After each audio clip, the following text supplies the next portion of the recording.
نے اس ملک کو بچایا اور پاکستان آج اگر قائم ہے علماء کی وجہ سے قائم ہے، جمعیت علماء کے موقف کی وجہ سے قائم ہے، وفاق المدارس العربیہ اور ہمارے دینی مدارس کی وجہ سے قائم ہے، تمام مکاتب فکر کے علماء کرام پاکستان کے آئین، پاکستان کے قانون اور پاکستان کے پرامن نظام کے ساتھ کھڑے ہیں۔ کوئی بھی اسلحے کی سیاست نہیں کر رہا، کوئی بھی بغاوت نہیں کر رہا، ہم قربانیاں دے رہے ہیں، ہماری لاشیں اٹھ رہی ہیں۔ اسی پاداش میں نے باجوڑ میں ایک ہی جلسے کے اندر 80 جنازے اٹھائے ہیں۔ میں نے وزیرستان کے جید علماء کرام، ذمہ دار علماء کرام، ضلعی امراء کی شہادتیں دیتے ہوئے ہم نے دیکھے ہیں۔ ہم نے قبائلی دنیا میں اور ملک کے اندر یہ قربانیاں دی ہیں۔ ہم نے مولانا حسن جان جیسے ایک انتہائی شریف النفس اور امن کے طلبگار استاد کی قربانی دی ہے۔ ہم نے اپنے پارلیمنٹیرین مولانا معراج الدین کی شہادت دی ہے۔ ہم نے مولانا نور محمد جو ہمارے پارلیمنٹ کے ممبر تھے ان کی شہادت دی ہے۔ کتنے علماء کرام ہیں کراچی سے لے کر باجوڑ تک جو اس ملک کے لیے شہید ہوئے ہیں، اللہ کے دین کا نام لیتے ہوئے پاکستان کو ایک اسلامی ریاست بنانا چاہتے تھے۔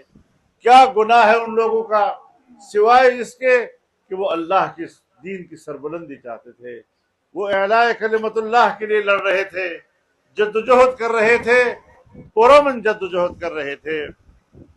یہ لوگ ہمیں مشتعل کرنا چاہتے ہیں۔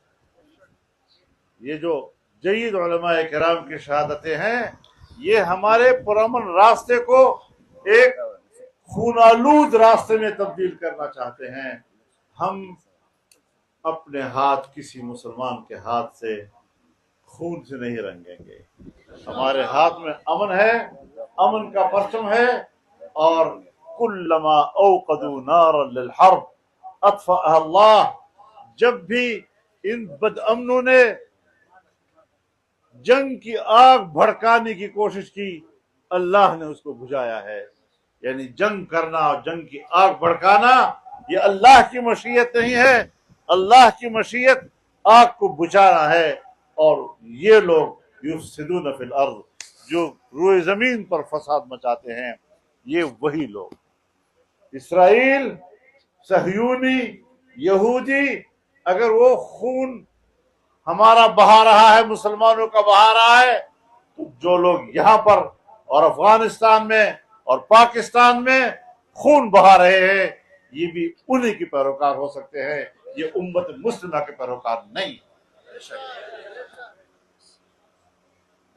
ہمیں استقامت کے ساتھ اپنے اکابر کے راستے پہ چلنا ہے۔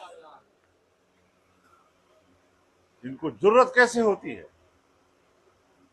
کہ وہ مفتی محمود کو مرتد کہتے ہیں؟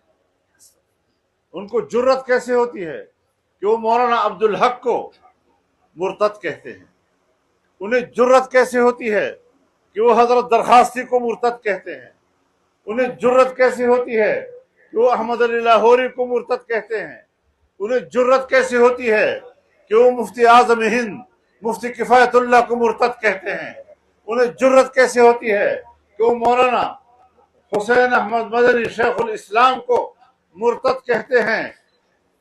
ان کو مرتد کہنا یہ اپنے آپ کو مرتد کہنا ہے اور اپنے آپ کو مرتد قرار دینا ہے۔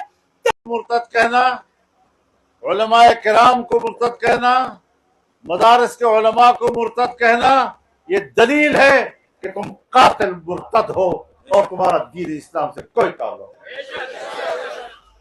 ہم تمہارا راستہ نہیں لیں گے۔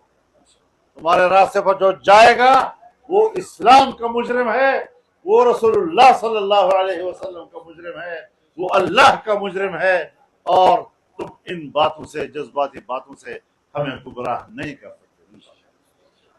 ہم اس وطن سے محبت کرتے ہیں، ہم اس وطن سے دلی لگاؤ رکھتے ہیں، اور ہم اپنے وطن کو اسلام کا گہوارہ بنانا چاہتے ہیں، امن کا گہوارہ بنانا چاہتے ہیں، دین اسلام کا مرکز بنانا چاہتے ہیں۔ اور آئیے، رائے ہوتی ہیں، مکالمے ہوتے ہیں، میری رائے، آپ کی رائے، آئے مکالمہ کریں، اختلاف رائے کریں۔ یہ کون سا دین ہے کہ اختلاف رائے پر آدمی کسی کو قتل کرے؟ آپ نے یہ رائے کیوں دی؟ آپ نے یہ بات کیوں کہی؟ اگر کسی عمل سے پاکستان کا امیج بہتر ہوتا ہے تو ہماری کوئی ذاتی دشمنی تو نہیں ہے، ہم اس کی تعریف کریں گے، لیکن یہ جہالت ہے، اس سے بڑھ کر اور کوئی جہالت نہیں ہے۔ ہم نے پاکستان کے اندر علماء کرام کے تمام مکاتب فکر میں اتفاق رائے کے ساتھ، متفقہ اور اجماعی طور پر، کراچی سے لے کر چترال اور گلگت تک کے تمام مدارس کے علماء نے اتفاق کے ساتھ یہ اعلان کیا ہے کہ پاکستان کے اندر اسلحہ اٹھانا شرعاً ناجائز۔ یہ متفقہ فیصلہ، تحریری فیصلہ، لکھا ہوا فیصلہ۔ پاکستان کی طول و عرض کے لاکھوں علماء کرام وہ دین کو نہیں سمجھتے، اور تم چند بگوڑے اسلام کو سمجھتے ہو۔ آپ کی حیثیت تو بگوڑوں کی ہے، اپنے آپ کو مجاہد کہتے ہو، شرم نہیں آتی؟ شرم۔ تم مولانا سمیع الحق کو شہید کرو گے تو میں آپ کو مجاہد کہوں گا؟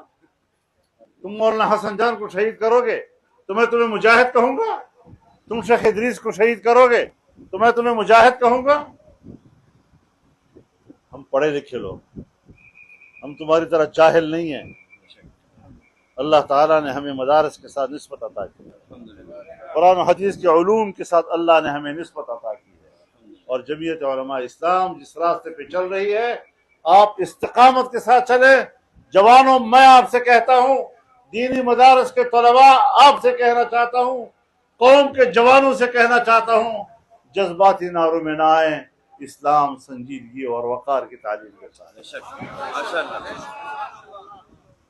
جس وقار کے ساتھ میرے بھائی شیخ ادریس پڑھایا کرتے تھے، وہ وقار اپنا لو، وہ طرز گفتگو اپنا لو، وہ محبت کا لب و لہجہ اپنا لو۔ کس طرح ان کی زبان حدیث کی تشریح پہ چلتی تھی، جیسے وہ نہیں بول رہے، الفاظ اس کی زبان پہ آ رہے ہیں، خود ترتیب پا رہے ہوں۔ ایسا فصیح و بلیغ استاد میں نے کم بیش دیکھا۔ ان کے اندر شیخ حسن جان کی نقل تھی، ان کا انداز تھا، ان کے بیان کی خوبصورتی تھی، وہ حدیث پڑھاتے تھے۔ اور پچھلے سال تو ہمارے ڈیرہ اسماعیل خان کے مدرسے میں باضابطہ ختم بخاری کا پروگرام نہیں ہوا، لیکن اس سے پہلے شیخ ادریس صاحب آئے تھے اور انہوں نے ہمارے ہاں، اور اس سے پہلے حضرت شیخ حسن جان صاحب آئے تھے، انہوں نے ختم بخاری کیا، پھر ہم نے ان کا بھی جنازہ اٹھایا، پھر آج ہم نے شیخ ادریس کا بھی جنازہ اٹھایا۔ ہم تو برداشت کر لیں گے، لیکن جب وقت پلٹے گا پھر تم برداشت نہیں کر سکتے۔ انشاءاللہ۔